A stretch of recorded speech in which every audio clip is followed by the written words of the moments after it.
निराकार रूप में। तो ये निराकार है कौन? निराकार भी ये ईश्वर का, इसी परमात्मा का रूप है। जो साकार है वही निराकार है, जो निराकार है वही साकार है। ठीक है, तो वो निराकार जो आपके समीप है, आसपास है, वो है कौन? उसका नाम क्या है? उसका नाम तो ये तो हम किसी ने राम कह दिया, किसी ने अल्लाह कह दिया। क्या अल्लाह अलग है? क्या राम अलग है? देखो, अल्लाह जो हैं वो ईश्वर के भेजे हुए फरिश्ते हैं,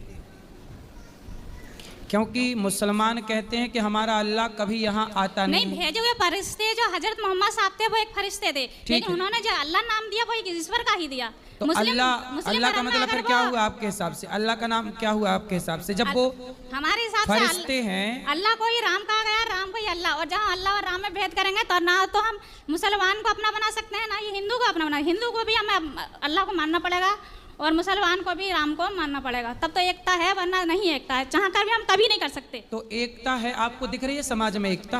अगर एकता नहीं है क्या हम अपने विचार भी गलत कर लें? हमें अपने तो विचार शुद्ध करने पड़ेंगे ना। आपके विचार तो शुद्ध हैं, पृथ्वीराज चौहान के विचार तो शुद्ध थे, पर मोहम्मद गौरी ने तो पृथ्वीराज को पकड़ के आंखें फोड़ी। लेकिन वो गलती मोहम्मद गौरी की थी। वो ईश्वर की नजरों में हमेशा मोहम्मद गौरी पापी था, क्या पृथ्वीराज चौहान तो नहीं थे? तो हमें अपने विचार क्यों बदलने? तो आपके क्या विचार हैं? हमारे विचार यही है, हम ना तो राम में भेद जाने ना अल्लाह में। इस तरीका से तो हम गॉड को भी अलग बता सकते हैं, इस तरह से हम ईसा मसीह को अलग बता सकते हैं।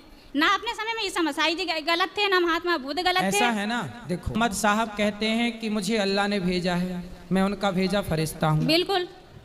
और यीशु ने कहा कि मैं ईश्वर की संतान हूँ।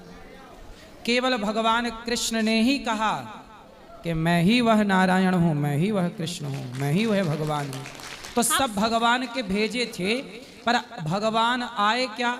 भगवान तो सनातन संस्कृति में 24 अवतार लेकर के प्रकटे, राम, कृष्ण, नरसिंह, वामन। बाकी भगवान ने सबको भेजा है, स्वयं भगवान सबके पास नहीं आए। पर सनातन संस्कृति कहती है कि हमारा भगवान किसी को भेजता नहीं, जब भक्तों पर संकट आता है तो खुद भगवान अवतार लेते हैं। नहीं।